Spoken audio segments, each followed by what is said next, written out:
आपका YouTube channel study with Satyabhama Singh में स्वागत है। तो आज हम जो पढ़ने वाले हैं प्रोटीन पढ़ने वाले हैं। महिला बाल विकास जो पेपर होने वाला है, आपका जो शेड्यूल है कि अक्टूबर मंथ में या नवंबर मंथ में इसका नोटिफिकेशन आ जाएगा और दिसंबर के समथिंग एग्ज़ाम हो जाएगा। तो हमें इस एग्ज़ाम की तैयारी कर रहे हैं, तो हमें इसको अच्छे से पढ़ना है। हम पहले जो कार्बोहाइड्रेट है और पोषण क्या होता है उसको पढ़ चुके हैं। इसका मैं लिंक आपको वीडियो की डिस्क्रिप्शन में दे दूँगी, तो आप वहाँ से जाके आप पहले उससे देख लीजिए, फिर आप उसको देखना तो आपको अच्छे से समझ में आएगा। आप इसको भी एंड तक देखना ताकि आपको अच्छे से समझ में आए और आप अपने एग्ज़ाम की तैयारी बेहतरीन ढंग से कर सकें। ठीक है, तो हम जो पढ़ने वाले हैं वो है प्रोटीन। तो हमारे जो चैप्टर है पोषण एवं स्वास्थ्य, तो उसमें जो हमारे प्रोटीन है, वसा है, खनिज लवण है और ये सभी चीज़ें हमें पढ़नी है। तो हम अब क्या पढ़ रहे हैं, प्रोटीन। तो हमें देखते हैं कि इनमें से बहुत डिटेल में क्वेश्चन आते हैं, तो हमें उसी हिसाब से इनको पढ़ना है। तो जैसे प्रोटीन शब्द का जो अर्थ है वो होता है प्रथम स्थान, यानी पहला स्थान जो होता है प्रोटीन का अर्थ होता है प्रथम स्थान। इसकी जो खोज की थी, आपको इसे रट लेना है अच्छे से, मुल्डर द्वारा। यानी इसकी खोज किसने की थी, मुल्डर द्वारा। वर्जिलियस द्वारा इसका नाम दिया गया था। प्रोटीन जो नाम दिया था वो किसने दिया था, वर्जिलियस ने दिया था। ठीक है, और अमीनो अम्ल की जो प्रोटीन होते हैं वो अमीनो अम्ल के क्या होते हैं, पॉलीपेप्टाइड श्रृंखला के प्रोटीन होते हैं। जो अमीनो अम्ल की जो पॉलीपेप्टाइड श्रृंखला प्रोटीन कहलाती है, यानी अमीनो अम्ल की जो पॉलीपेप्टाइड श्रृंखला होती है वो क्या कहलाती है, आपकी प्रोटीन कहलाती है। अमीनो अम्ल के मध्य पेप्टाइड बंध पाए जाते हैं। ठीक है, जिसे CO-NH कहा जाता है। ठीक है, इसको भी आपको अच्छे से पढ़ लेना है। जीवन तंत्र में सर्वाधिक विलय अणु प्रोटीन है, यानी जीवन तंत्र में सबसे ज़्यादा जो विलय है, घुलनशील अणु है, वो क्या है, आपके प्रोटीन है। ठीक है, और शरीर में सर्वाधिक उपस्थित कार्बनिक पदार्थ सजीव कोशिका का 14% और मृत और सूखी कोशिका का 50% होता है। कार्बनिक पदार्थ हमारे सजीव कोशिका में कितना होता है, 14%, और जो आपकी मरी हुई या सूखी हुई कोशिका होती है उसमें 50% होता है। शारीरिक वृद्धि के लिए उत्तरदायी घटक क्या है, हमारा जो भी शरीर का निर्माण करता है वो प्रोटीन के द्वारा हमारी संरचना का निर्माण होता है। यानी संरचनात्मक घटक क्या है, अगर पूछा जाए, ये वाला क्वेश्चन आपका पूछा भी गया है, जो इसमें से कौन सा कारक आपकी संरचनात्मक घटक के अंतर्गत आता है। जैसे ऑप्शन में दिया रहेगा वसा, प्रोटीन, कार्बोहाइड्रेट, तो आपको प्रोटीन को टिक करना है। ठीक है, 20 में से 10 अमीनो अम्ल आवश्यक होते हैं। मतलब हमारे जो अमीनो अम्लों की संख्या कितनी है मानव शरीर में उपस्थित, 20 है। अमीनो अम्ल वैसे 23 है, पर मानव शरीर में 20 अमीनो अम्ल हैं। और ये आपका MPPSC का क्वेश्चन भी है, क्योंकि ये आपका 2021 या 22 में पूछा गया था, तो काफ़ी ज़्यादा इंपॉर्टेंट है ये वाला भी। और इन्हें भोजन के द्वारा प्राप्त किया जाता है। शेष 10 अमीनो हमारे जो शरीर से उत्पादित होते हैं और जिन्हें अनावश्यक अमीनो अम्ल कहा जाता है। मतलब जो आपके क्या होते हैं कि 10 जो अमीनो अम्ल होते हैं इन्हें हम भोजन से प्राप्त करते हैं और 10 अमीनो अम्ल हमारे शरीर द्वारा उत्पादित होते हैं। 10 हम बाहर से ले रहे हैं और 10 हम अंदर से ले रहे हैं। इस तरह का जो है आपका अमीनो अम्ल होते हैं। ठीक है, अमीनो अम्ल आपके महत्वपूर्ण अम्ल क्या है, आपका जो महत्वपूर्ण अम्ल है ट्रिप्टोफैन है, आपका बेलिन है। इन्हें आपको रटना है कि अमीनो ट्रिप्टोफैन, इनमें से एक दो आपके पूछे भी गए हैं। मेथियोनिन है, आइसोसेल्यूलिन है, लूसीन है, लाइसिन है, फेनिल है, एनालिन है, आर्जिनिन, थियोनिन है, और आपका ये हिस्टिडीन है और ओजिनिन है। आपका हिस्टिडीन किशोरों के लिए अनिवार्य है। यानी आपको एक चीज़ क्या याद रखनी है, जो ऑर्जिनिन व हिस्टोडिन है वो आपके किशोरों के लिए अनिवार्य है। मतलब जो किशोर होते हैं, किशोर किसको बोलते हैं, 16 से ऊपर साल के जो बच्चे होते हैं उन्हें किशोर बोलते हैं। तो उनके लिए अनिवार्य कौन सा प्रोटीन है, तो ऑर्जिनिन और हिस्टिडीन। आपका ऑर्जिनिन मतलब जहाँ से ऑर्जिन हो रहा है, ऐसे आप याद करते हैं। हिस्टोडिन मतलब हिस्टोपोस्ट हो जाते हैं बच्चे, तो वहाँ तक आपका। फिर प्रोटीन के प्रकार क्या है, प्रोटीन के जो आपके प्रकार हैं, जैसे आपके प्रोटीन होते हैं, संरचनात्मक प्रोटीन आपके होते हैं, ठीक, नियामक प्रोटीन होते हैं, गति प्रेरक प्रोटीन होते हैं, रक्षक प्रोटीन। अब आपको रखना है कि संरचनात्मक प्रोटीन कौन से हैं, नियामक प्रोटीन कौन से हैं, गति प्रेरक प्रोटीन भी कौन से हैं, और रक्षक जो प्रोटीन है वो भी कौन से हैं। तो आपको इनको अच्छे से पढ़ना है कि कौन सा प्रोटीन संरचनात्मक है, कौन सा नियामक है, कौन सा गति प्रेरक है, कौन सा रक्षक है। तो संरचनात्मक प्रोटीन में ओशिन प्रोटीन आता है। ठीक है, जो हमारे अस्थियाँ होती हैं उनके लिए काफ़ी ज़्यादा, अस्थियों में जो आपका क्या पाया जाता है, अस्थियों में आपका ओशिन प्रोटीन पाया जाता है। ठीक है, क्रेटिन जो आपके प्रोटीन है वो हमारे बाल, नाखून, सींग में क्रेटिन प्रोटीन रहता है। हमारे बाल होते हैं, नाखून होते हैं। और याद कई सारे एग्जाम में वाला क्वेश्चन पूछा भी गया है कि क्रेटिन प्रोटीन किस में पाया जाता है, और आपका महिला बाल विकास 2017 में हुआ था उसमें भी ये पूछा गया था। ठीक है, कालेजन इलास्टिन है वो तंतुमय प्रोटीन है। नियामक प्रोटीन क्या है, इंसुलिन है, ग्लूकोगॉन है और वृद्धि हार्मोन्स है। नियामक प्रोटीन जो हमारे शरीर को नियंत्रित करता है, रेगुलेट करने का कार्य करता है, वो क्या है, इंसुलिन है। अगर इंसुलिन की अधिक कमी हो जाएगी तो आपको डायबिटीज़ हो जाएगी और फिर इंसिपिडिस और आपके इस तरह की डायबिटीज़ हो जाती हैं। ग्लूकागॉन है, वृद्धि हार्मोन्स हैं, ठीक है। एक और आपका जी वृद्धि हार्मोन प्रतिस्कंदन प्रोटीन कौन से होते हैं? हेपेरिन है आपका, स्कंदन प्रोटीन है थ्रोम्बिन, फाइब्रोनोजन है, जिन्हें हम जानते हैं कि हमारे जो रक्त का थक्का जमाने में हमारे जो थ्रोम्बिन और फाइब्रोनोजन नामक प्रोटीन है वो काम करती हैं। प्रतिस्कंदन प्रोटीन यानी हेपेरिन प्रोटीन जो हमारे ब्लड में पाया जाता है, इसके कारण हमारे जो क्या होते हैं, रक्त जमता नहीं है बल्कि फ्लो होता रहता है। तो ये काम किसका होता है? हेपेरिन का होता है।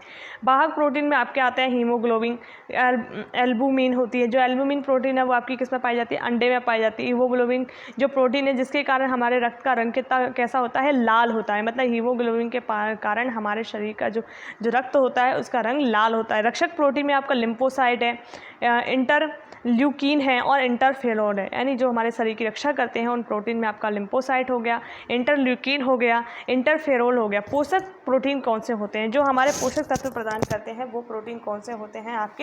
उन प्रोटीन का नाम है आपका मक्का। मक्का में आपके कौन से? मक्का जो है उसे जिया भी बोलते हैं, चावल ऑराइजीन है, मटर को पैसियोलिन बोलते हैं और ग्लूटेन को गेहूं, और केसिन प्रोटीन है जो दूध में होता है, और अंडा में प्रोटीन जो एल्बुमिन होता है एंजाइम प्रोटीन के बने होते हैं। जैसे आपके पूछा जाता है ना एंजाइम किसके बने होते हैं, तो एंजाइम होते हैं वो प्रोटीन के बने होते हैं। गुणसूत्र में हिस्टोन प्रोटीन पाई जाती है, क्योंकि जो डीएनए है वो आपका हिस्टोन प्रोटीन है उसमें पाया जाता है। गुणसूत्र वही है जो हमारी संरचनात्मक इकाई है जीन, उसका आपका गुणसूत्र हमारे शरीर में कितने होते हैं? हम जब 46 पढ़े हैं पेयर्स में, वैसे 23 होते हैं, 22 होते हैं वे समान, मतलब सभी में सेम होते हैं। जो लिंग का निर्धारण करते हैं वो आपके 23वां होता है, जो महिलाओं में XX पाया जाता है और पुरुषों में XY पाया जाता है। जब XX का कॉम्बिनेशन होगा तो आपको लड़की होगी और XY का कॉम्बिनेशन होगा तो क्या होगा? लड़का होगा। तो ये सिस्टम ये भी आपको याद रखना है, ठीक है। फिर प्रथम आपके जो प्रोटीन हैं, जो प्रथम प्रोटीन में वे प्रोटीन होते हैं जिनमें अधिकांश अमीनो अम्ल उपस्थित होते हैं। मतलब प्रथम प्रोटीन में क्या है? वे प्रोटीन उपस्थित होते हैं जिनमें अधिकांश अमीनो अम्ल उपस्थित होते हैं। वह प्रथम श्रेणी के प्रोटीन कहलाते हैं, यानी फर्स्ट श्रेणी के जो प्रोटीन होते हैं वो आपके क्या होते हैं? अमीनो अम्ल उपस्थित होते हैं प्रथम श्रेणी के प्रोटीन में, और ये आपके प्रथम श्रेणी के प्रोटीन कहलाते हैं। उदाहरण के लिए जंतु प्रोटीन होते हैं, जो जंतु यानी एनिमल्स प्रोटीन्स होते हैं वो आपके क्या कहलाते हैं? प्रथम श्रेणी प्रोटीन होते हैं। सेकेंड है आपका द्वितीय श्रेणी, यानी द्वितीय श्रेणी जो प्रोटीन है वे प्रोटीन होते हैं जिनमें कुछ ही अमीनो अम्ल पाए जाते हैं, मतलब जिनमें ज़्यादातर मात्रा अमीनो अम्ल की नहीं होती है, कुछ ही मात्रा में अमीनो अम्ल पाया जाता है। और ये प्रोटीन जो होते हैं वनस्पति यानी प्लांट प्रोटीन आपके होते हैं, वो क्या होते हैं? आपके सेकेंड क्लास प्रोटीन होते हैं। सरल प्रोटीन केवल अमीनो अम्लों से बने होते हैं, यानी जो सरल प्रोटीन होते हैं केवल अमीनो अम्ल से बने होते हैं, किसी और से बने, क्योंकि अमीनो अम्लों की संख्या हमने देखी 23 थी। मनुष्य में 20 प्रकार के अमीनो अम्ल पाए जाते हैं। तो इस प्रकार जो उदाहरण के लिए अंडा तथा रक्त की एल्बुमिन व ग्लोबुमिन, अनाज की जो ग्लोबुमिन अनाज है उसकी अनाज की ग्लूटामिन्स जो है दालों की प्रोलैंगिस और क्रेटिन नाखून में, हमें ये याद रखना है अनाजों में क्या पाई जाती है? ग्लूटामिन पाई जाती है। एल्बुमिन आपके अंडे में पाई जाती है, अंडे में, ठीक है, और रक्त में ग्लोबुमिन पाई जाती है, और दालों में प्रोलैंगिस पाई जाती है। क्रेटिन आपका सींग, नाखून, बाल में पाई जाती है, और बाल की प्रोटीन है। फाइब्रिन रक्त के थक्के की प्रोटीन है। तो इन सबको ये क्या होते हैं? सरल प्रोटीन है। संयुग्मी प्रोटीन को संयोजी अमीनो अम्ल के अतिरिक्त अन्य अणुओं से रहता है, मतलब इसका जो संयुग्मी प्रोटीन का संयोजन होता है वो अमीनो अम्ल के अतिरिक्त किससे रहता है? अन्य प्रोटीनों से इसका संबंध रहता है, ठीक है। और सरल प्रोटीन केवल अमीनो अम्ल के बने होते हैं, संयुक्त प्रोटीन अमीनो अम्ल के अतिरिक्त अन्य अमीनो अम्ल से मिलकर बने हुए होते हैं, ठीक है। फिर आपके ये आते हैं व्युत्पन्न प्रोटीन बोलते हैं, जो प्राकृतिक प्रोटीन के आंशिक जलीय अपघटक होते हैं। क्या होते हैं? आंशिक जलीय अपघटक होते हैं। प्रोटीन के पाचन के दौरान बनती हैं, जब हम प्रोटीन का पाचन करते हैं उस दौरान ये बनते हैं, ठीक। प्रोटीन की निर्माणकारी इकाई क्या होती है? अमीनो अम्ल। अब ये पूछा जा सकता है प्रोटीन की निर्माणकारी इकाई क्या होती है, तो आपको आंसर क्या करना है? अमीनो अम्ल को टिक करना है, क्योंकि इस तरह के क्वेश्चन एग्जाम में पूछे जाते हैं, आपको भी इनको अच्छे से ध्यान रखना है। प्रोटीन के अणु पूर्ण विखंडन होने पर सरल अमीनो अम्ल में टूट जाते हैं, यानी जो प्रोटीन के अणु होते हैं वो पूर्ण विखंडन होने पर क्या हो जाते हैं? सरल अमीनो अम्ल में टूट जाते हैं, ठीक है। अब हमने जो प्रोटीन के बारे में पूरी प्रणाली है वो पढ़ ली कि कितने प्रकार के होते हैं। प्रथम श्रेणी के प्रोटीन कौन से होते हैं, जिन्हें जंतु प्रोटीन कहा जाता है। द्वितीय श्रेणी के प्रोटीन क्या होते हैं, जिन्हें एनिमल प्रोटीन्स कहा जाता है, प्लांट प्रोटीन कहा जाता है।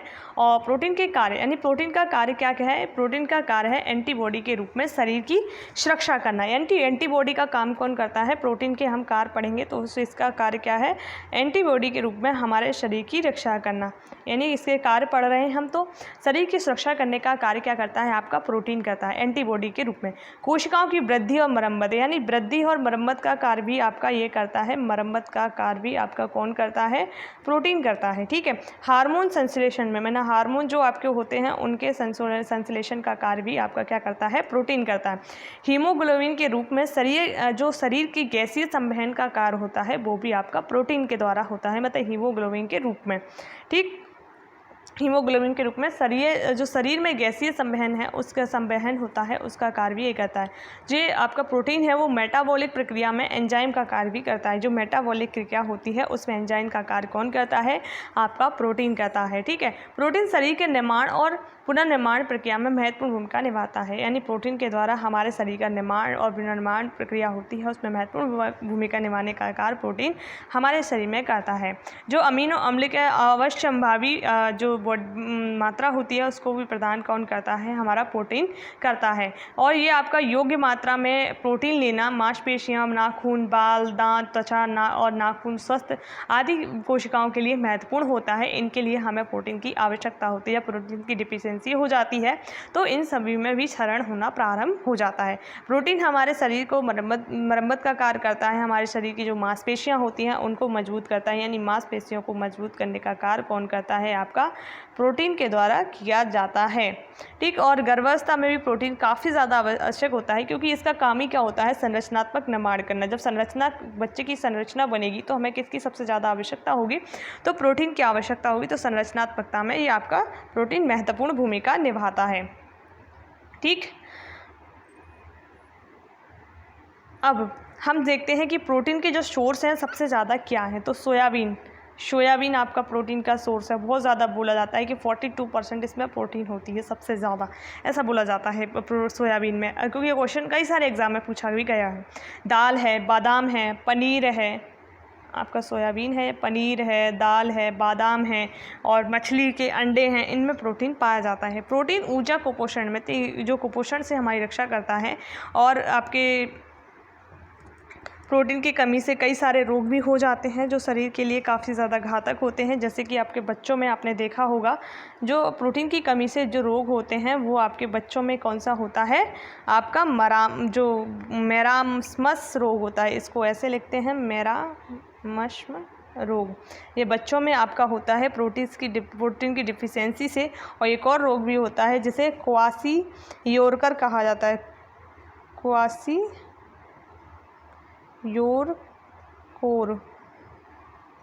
ये भी आपकी प्रोटीन की कमी से रोग होता है, ठीक है। प्रोटीन एक जटिल कार्बनिक पदार्थ होता है जिसमें जो आपका किससे बना होता है, जो पूछा भी जाता है, जैसे कार्बन, हाइड्रोजन, ऑक्सीजन और नाइट्रोजन। जब हमने कार्बोहाइड्रेट देखा तो उसमें नाइट्रोजन नहीं था, इन तीनों कंपोनेंट से बनके कार्बोहाइड्रेट बना था, जबकि प्रोटीन में नाइट्रोजन तत्व विद्यमान होता है, ठीक है।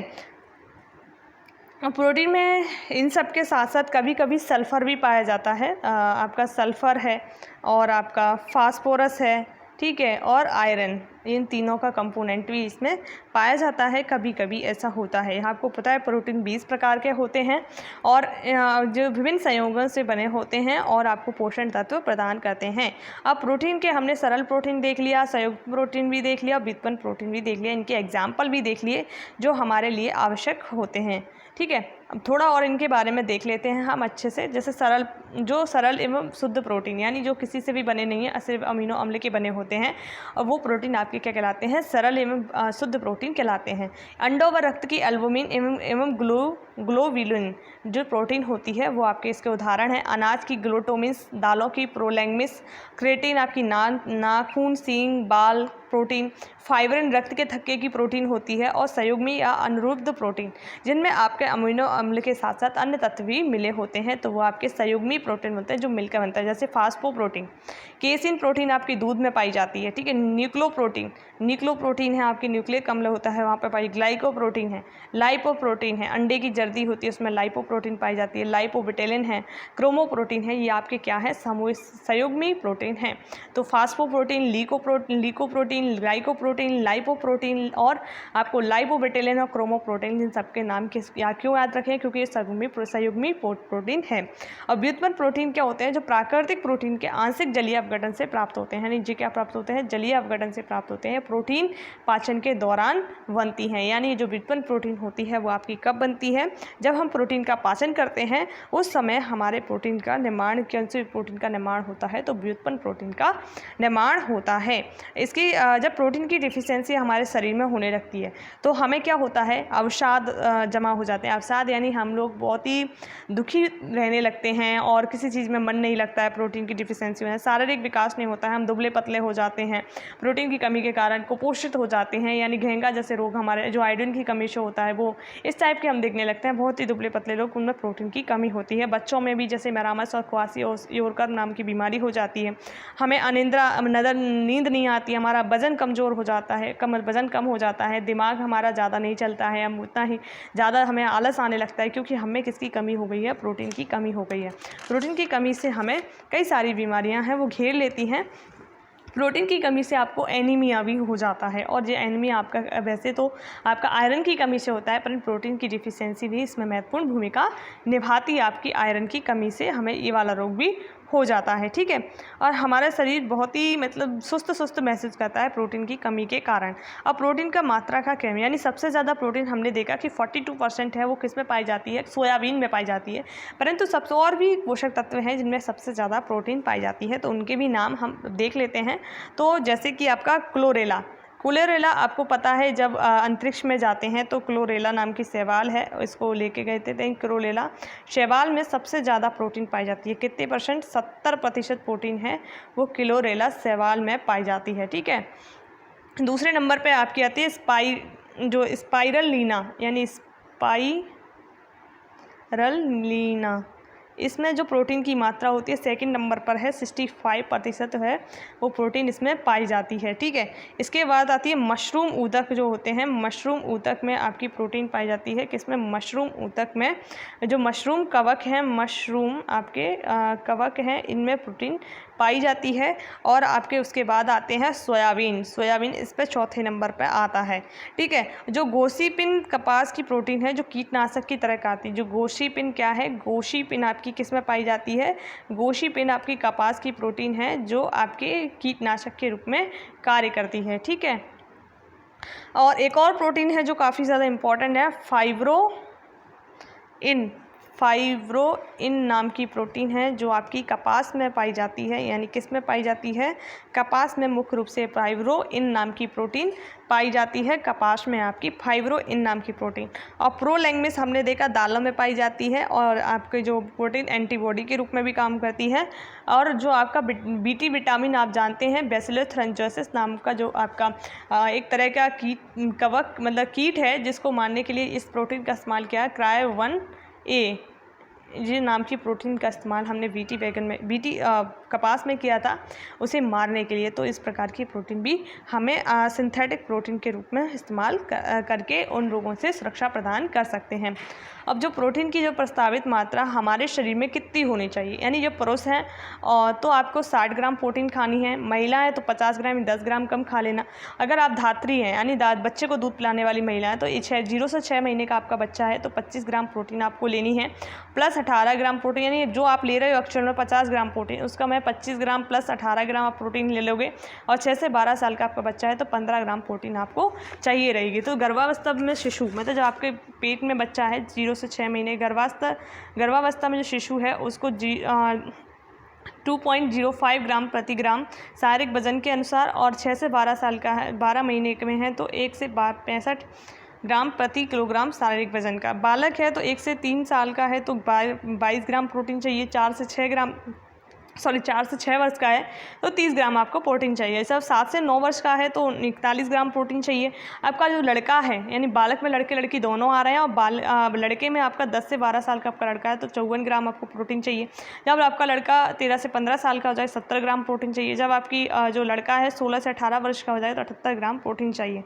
जब आपकी लड़की 10 से 12 साल की है तो आपको 47 ग्राम प्रोटीन चाहिए। जब आपकी लड़की 13 से 15 साल है तो 65 ग्राम प्रोटीन चाहिए। और जब लड़की 16 से 19 वर्ष की हो जाती है तो आपको 67 ग्राम प्रोटीन चाहिए।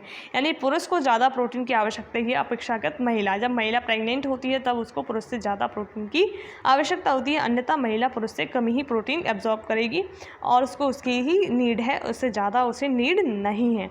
तो हमने आज क्या पढ़ लिया, प्रोटीन पढ़ लिया, और हम अगर वसा पढ़ने जाते हैं तो हमारी वीडियो काफ़ी लंबी हो जाएगी। तो कल का जो नेक्स्ट टॉपिक रहेगा वो हमारा वसा रहेगा। कई आप बोलोगे तो मैं 1 घंटे की 2 घंटे की क्लास भी अपन रखेंगे, जिससे कि आप जल्दी जल्दी किसी टॉपिक को कंप्लीट कर लेंगे। तो हमने आज क्या पढ़ा, प्रोटीन को अच्छे से डीप में पढ़ा, कितनी हमें प्रोटीन की आवश्यकता होती है और कितना हमें ज़रूरत है प्रोटीन का।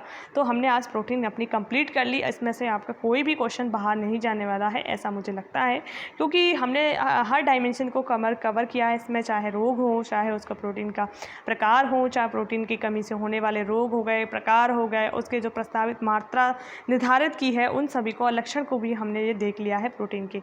तो आपको वीडियो अच्छी लगी हो तो please like, share and subscribe कीजिए। जय हिंद, जय भारत।